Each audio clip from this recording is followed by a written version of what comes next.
ሰላም ሰላም ቤተሰቦች እንዴት ናችሁ? ሁሉ አማን፣ ሁሉ ተማም፣ ሁሉ መልካም። እኛ በጣም ደህና ነን። ሁልጊዜም እንደምንለው ሰላማችሁ ብዝት ይበልልን። እኔ አሁን በቃ ያልገቡኝ አንዳንድ ነገሮች አሉ በአብርሃምና በእነ ሄርሜላ ጉዳይ ያሉ ነገር። ትናንትና ጋሽዬ ለማስታረቅ ያለው የሆነ ነገር አይታችኋል። ግን ምንድን ነው እየተካሄደ ያለ? ሩታ ልጄን ስላላሳየች ነው ከሩታ ጋር ልርቅ የቻልኩት እያለ ነው አብርሃም። በአንድ ጎን ደግሞ ከሚያቀርበው ምክንያት በሌላ መልኩ ድርጊቶቹ ሁሉ ያንን የሚያሳይ ነገር አይደለም። የእውነት ልጁን ስለተከለከለ እንደዚህ ማድረግ አለበት ስንል ነበር። አብርሃም ምግባሮቹ ሁሉ እየከፉ ይሄዳል። አሁን ከሚስትና ከልጁ ጋር ማድረግ የሚገባውን ነገር እንግዲህ እንደ ዱርዬና እንደገና እንደ ወጠጤ ልጅ ሌላ ነገር እያደረገ ነው ያለው አብርሃም በጣም በሚያሳፍር ሁኔታ። እንግዲህ አሁንም ዳግም ከሀገር ይዘን ካልወጣን ብለው ሌላ ቦታ ሊሄዱ ነው። አሁንም እንግዲህ እኔ እነዚህ ልጆች ምን እያደረጉ እንዳሉ ብቻ ግራ እየገባኝ ነው። እንዴት ማስተዋል በዚህ ደረጃ እንደተሳናቸው በጣም እያስገረመኝ ነው። የጋሽዬ ልፋት ራሱ የማይታየው አብርሃም ምን እያደረገ እንደሆነ እንግዲህ በጣም አሳፋሪ ነገር ነው። ኤኒዌይስ ለዚህ ዩቲዩብ ቻናል አዲስ ከሆናችሁ ሰብስክራይብ ማድረጋችሁን እንዳትረሱ። እኔ መሳሳት ሰው አይደለም እንጂ እኮ ማለት ነው ፋሚሊዎቼ፣ በቃ መሳሳት ቢሆን ባለባበስ መሳሳት ነበር። ግን ዝም በል ወይኔ ቼክም አላደርጋትም። አብርሃም እያንዳንዱን ነገር እንደሚያውቅ የምታውቁት ይሄን አሁን አልሳሳትም ምናምን መልእክትን ለሩታ እኔ የፈለግኩትን ላርግ ከእሷ ጋር ልዙር ልንቀዋለል እንጂ ተመልሼ አንቺ ጋር ነኝ ነው። ምንም ነገር አላደርግም። የማደርገው ነገር ሁሉ ፌዝና ቀልድ ነው። ነገሮች ሄደው ተገጣጥመው አንቺ በአጋጣሚ መሰሉሽ እንጂ እኔ ተሳስቼ ወይም ደግሞ ከሄርሜላ ጋር ምንም ነገር አድርጌ አይደለም። ነገሮች ገጥመው ነው የሚለውን ነገር እያስተላለፈ ነው አብርሃም እንጂ ያውቃል እያንዳንዱ ነገር። ሄርሜላ በምንኛውም መንገድ አብርሃምን አስታ ከእሷ ጋር እንዲወድቅ ለማድረግ እንደሆነ ሀሳቧ ሁሉ ነገር ውጥኗ እንዳለ ያውቀዋል እኮ አብርሃም። ግን ለምን እኔ ከእሷ መራቅና መሸሽ እንደማይፈልግ ለምን እሷን አስጠንቅቆ ቁርጡን ነገር መንገር እንደማይፈልግ ብቻ ነው ግራ የሚገባኝ እንጂ ሁሉ ነገር እንደሚያውቅ ግልጽ ነው አብርሃም። እዛ እነሱም ለራሳቸው የሆነ ልብስ እየገዙ ነው። ለእኔ ገዝቻለሁ። እንደ እንግዲህ እንደምታዩት አብርሃም ገና ካሁኑ ወዙን እያመጣሁት ነው። በምንድን ነው ገና ምግብ ራሱ ምሳ ራሱ መስበላል ብቻ ሳቅ እያለው ነው። ደስተኛ እየሆነ ነው። አልቦኛል፣ ሙቀት ነበረ፣ ላበላቦኛለሁ። ሾርት ወስዳለቅ ዋና እንገባለን። እኔ እንደዚህ አይነት ነገር እያሳዩ በጣም እኮ ነው የሚያስገርመኝ የአብርሃም ነገሮች ማለት እንዲህ እየተሻሸ ከሌላ ሴት ጋር ባለትዳር መሆኑን እስከሚረሳ ድረስ እንዲህ የሆነ የእውነት ሚስቴ ነች ጥፋተኛ ብሎ አሁን ሩታን የመውቀስ አቅም አለው። ግን አብርሃም እውነት እንደዚህ አይኑን እንኳን አሽቶ ሩታ ጋር ዳግም የሚሄድ ልጄን አሳይኝ ራሱ የማለትና የመናገር አቅም አለው፣ ብርታቱ አለው ራሱ። እንዲህን ሁሉ ነገር እያደረገ ኮምፕሊትሊ ረስቷታል እኮ ገና ወልዳ መተኛቷን እንኳን የረሳ ሰውዬ አሁን ወደ ትዳሬ ልመለስ ነው የምፈልገው ተጸጽቻለሁ ቢል ራሱ እውነት ያሳምናል? እውነት ያስኬዳል ብላችሁ ታስባላችሁ? በጣም የሚገርም ነገር እኮ ነው። ከሌላ ሴት ጋር እንዲያሻሸ ገዳሚ ካላችሁ በኋላ እንዴት ነው አሁን እንደው አይኑን በጨው አሽቶ ራሱ የመመለስ አቅም አለው? እውነት ሞራሉ ራሱ አለው አብርሃም። ግን የአንድ ቀን 100 ሺህ ብር ማለት ነው ሁላችንም። ግን ምን ያካትታል መሰላችሁ? 20 ሺህ ብር ላይ ገንዳ እንዋኛለን እንደ ልባችን። እሺ ዋተር ፓርክ አለ፣ እስቲም አለ፣ ሳውና ባዝ አለ። ወደፊት ደግሞ የምናሳያችሁ ሰርፕራይዝ አለ። ጽድት ያለ ኤክስትራ የተከፈሉ ነገሮች አሉ ከሩሙ ውጪ። ተው ዳርዳራት ራሴን በቃ ልጥል ነው የምር። ይሄ እኮ ምንም የሚገርም ነገር አይደለም። ሄርሜላ ተሳክቶላት አብርሃም ከእሷ ጋር ከሆነ ዞሮ ዞሮ ከአብርሃም የምታገኘው ገንዘብ ነው። ይሄ ምንም እንትን የለውም እኮ። ዋናው ዓላማው ምንድን ነው? አብርሃምን የማግኘት ነው። ሄርሜላ ዓላማዋና ዋነኛ ዓላማ አንድና አንድ ወጥና የሄደችው አብርሃምን አስደስታለሁ በሚል ሰበብ ከሩታ ማራቅ፣ ሩታን ኮምፕሊትሊ እንዲረሳ፣ ልጁን እንዲረሳ ማድረግ ነው። ከዛ በኋላ ያሉት ነገሮች ይሄ ብር ተመልሶ ይገኛል። ነገ ከነገ ወዲያ በቀላሉ መንገድ የምታገኘው ነው። አንድ ቪዲዮ ወይ 2 ቪዲዮ ሊሆን ይችላል እሷ የሚፈጅባት፣ ችግር የለውም። ከአብርሃም ጋር መሆኗ ነው ወሳኙ ነገር። እሷ አብርሃምን ካገኘች በኋላ ይሄ ገንዘብ ተመለሰ ማለት ነው። በቃ ይሄ የዚህ ገንዘብ ኪሳራ የሚሆነው አብርሃም ወደ ሚስቱና ወደ ልጁ የተመለሰለት ነው እንጂ ምንም አይገርምም። ሄርሜላ ይሄንን ወጪ አወጣች ቢባል እኔ ይሻላል። አንተ ወይ እንደዚህ አትል የሆነ በቃ ሀገሩ ሙሉ አንተ ይመስልሃል። ስትዋኝ ትለዩብኛለህ። እኔ ግን አንድ የሚገርመኝ ነገር አለ። አብርሃም ከሩታ ጋር ካሳለፋቸው ህይወት በላይ ከሄርሜላ ጋር አሳልፏል።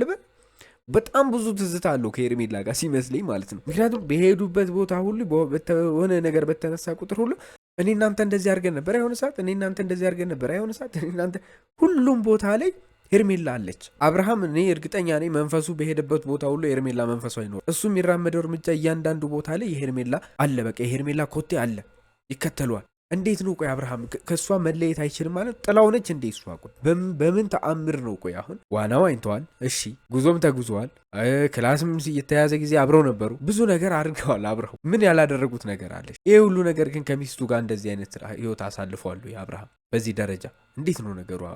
እያልክ ወገቤን ይዤ እልል ነበረ። በቃ ተው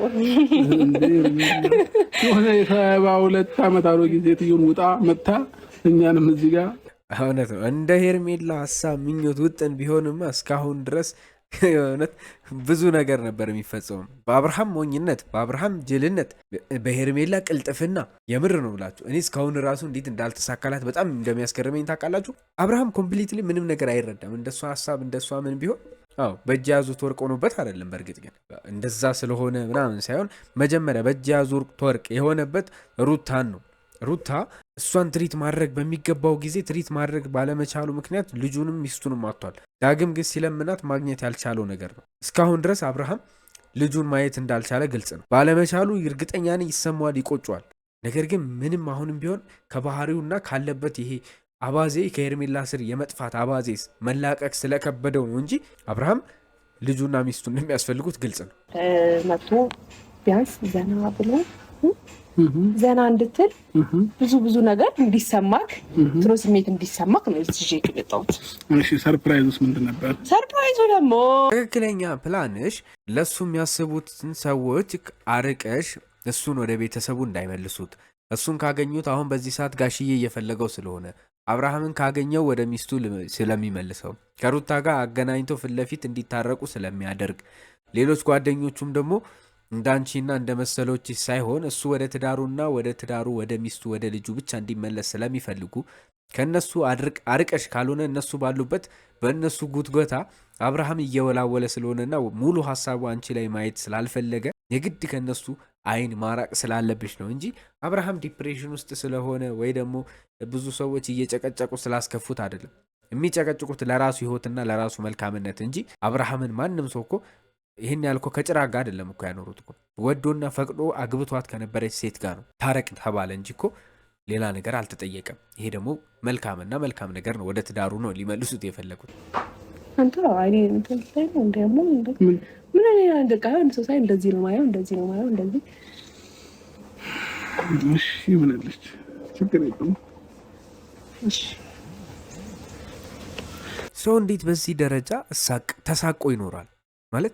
እሳሳት ይሆን ታስተኝ ይሆን የሆነ ነገር ይሆን ከዛ ሩታ አይታ ትከፋ ይሆን? እንዴት እንደዚህ እያለ እድሜ ልኩን ይገፋል? በቃ አስተያየቷ ትክክል እንዳልሆነ ታውቃለህ። አስተያየቷ ብቻ አይደለም እኮ አነጋገሯም ትክክል አይደለም፣ የምትወስድ መንገድም ትክክል አይደለም፣ ሰርፕራይዞቿም ትክክል አይደሉም። ሁሉን ነገር እኮ ታውቃለህ አብርሃም። እኔ እኮ ግራ ግብት ያለኝ እኮ መወሰን ያቃተህ ምክንያት ምንድን ነው? አንተን አፍህንና ምላስህን ልጉም አድርጎ የሚይዘው ተይ ይሄ ልክ አይደለም እንዳትል የሚያደርግህ ሄርሜላ ላይ ሲሆን ሚልፈሰፈሰው ለምንድን ነው? ሩታ ላይ እንደምትጠነክረው ለምን አትጠነክርም? እስቲ አንዴ ቆፍጠን በላ አንዳንዴ እንኳን አሳድገህ ልታገባኝ ነው እና እኔ ለብዙ ነገር ያሰብኩት ሰው እሱ እዚህ ጋር ገና ካሁኑ ደከመኝ ምናምን እያለ ነው። ችግር የለውም ቻውዘን ለምን አሰብሽኛል? ለምን ፈቀደሽኝ? እንዲህ እያደረጋችሁ ግልጹን ንገሩን እንጂ ጉልበቱን የምፈልጊው ደግሞ ለምንድን ነው? እሺ አሁንም አንቺ ደግሞ ሌላኛው ልጅ ከአንቺ ነው የሚመጣው? እኔ እኮ ግርም ነው የሚለኝ እኮ አብርሃም። እንዴ እኔ በጣም አስገራሚ ሰው እኮ ነው። ተአምራዊ ሰው ይላችኋል አብርሃም ነው በቃ ምንም የማይመስለው ማለት ነው። ምንም ነገር እንደዚህ አይነት ንግግሮች እኮ አሁን አይሆንም እኮ እንደዚህ አይነት ንግግር ትዳር ባለው ሰው መሃል ምናምን መወራት ራሱ የሌለበት ጉዳይ ነው። ሰው ከሚስቱ ጋር ግን እንኳን እኮ ይሄ መጥፎ ነገሮችን በዚህ መንገድ እያዞረ እንኳን እኮ አያወራ። ማውራት የሚገባችሁን ነገር ከማጋ ማውራት እንዳለባችሁ እንኳን ማወቅና መለየት አለባችሁ። በዚህ ደረጃ እሱን የሚገፋፋና ምንድን ነው ሊያስበል የሚችል ነገር ከሆነ መጠየቅ አለበት አይደለ? አብርሃም ግን ምንም በቃ ዝም ነው። እስኪ አብረን የምናየላችሁ ይሆናል። ግን ደግሞ በእርግጠኝነት ጥሩ ነገር ይኖራል ብዬ አስባለሁ። ይሻልካል። ምን እንደዚህ ዘና እንዳልክ ሁሌ ብትቆይ ደስ ይለኝ ነበረ። እንዲግረንሰ እሺ እኔ ይኸውላችሁ አሁን ክላሱ አንድ ላይ ነው የሄርሜላና የአብርሃም። እነ ብሩክ ሄደዋል ኮምፕሊትሊ ማወቅ ያለባችሁ ነገር ይሄ ነው። ይሄ እኛ ፊት የሚያስመስሉት ነገር ነው እንጂ ክላሱ የተያዘው አብርሃም እስካሁን ክላሱን አያውቁም። የሁለቱ ቁልፍ የያዘ መስሏችሁ ነው አይደል? አንድ ክላስ ነው የያዙት። ዳትሲት አንደኛው ነገር እሱ። ሁለተኛ ነገር ብዙ ነገር እየነገረችው ነው። ገና ያዘጋጀውልህ ሰርፕራይዞች በጣም ብዙ ናቸው እያደረገች ጉልበትህን እፈልገዋለሁ፣ ኤነርጂን እፈልጋለሁ እያለች በግልጽ እየተናገረች ምን ሊሆን እንደሚችል መገመት መቼም አያዳግትም። በቃ መናገር የሌለባት ነገር ነው እንደዚህ እያወጣች ቀስ በቀስ እየተናገረች ያለችው ግልጽ ነገር ነው። እና አብርሃም ሊያደርጉ ያሰቡት ነገር በጣም ግልጽ ነው ግን አይሆንም። አሳፋሪና ነውር ነው እንደዚህ አይነት ነገር። አብርሃም እንዳለውም የበቀል መንገድ ነው እንጂ ይሄ የእውነት እርቅ ከሚፈልግ ሰው ወደ ትዳርና ወደ ሚስቱ መመለስ ከሚፈልግ ሰው የሚጠበቅ ነገር አይደለም። በዚህ ሰዓት የእውነት ለመዝናናት ምናምን አስበው ከሆነ እኮ አብርሃምን ከሆነ ለፈታ ሊያደርጉት የመጡት አቤልና ብሩክም እዚህ ጋር መገኘት አለባቸው። ነገር ግን አጀንዳው የተለየና ልክ እንደባለፈው ሰርፕራይዝ በሆነ መንገድ ያኛው ስላልተሳካ በዚህኛው መንገድ እንዲሳካላቸው ለማድረግ ስለሆነ ነው እንጂ ብዙ መንገዶች ነበሩ አብርሃምን ለማስደሰት። ብቻ በጣም ብዙ ነገር አቅደውለታል። በሰላም እንደሚመለስ ተስፋ አድርጋለሁ። የእውነት ነው ምላችሁ። ኤኒዌይስ ለዚህ ዩቲዩብ ቻናል አዲስ ከሆናችሁ ሰብስክራይብ ማድረጋችሁን እንዳትረሱ። ኮመንት አስቀምጡልኝ። መልካም ምሽት ይሁንላችሁ። ይመቻችሁ።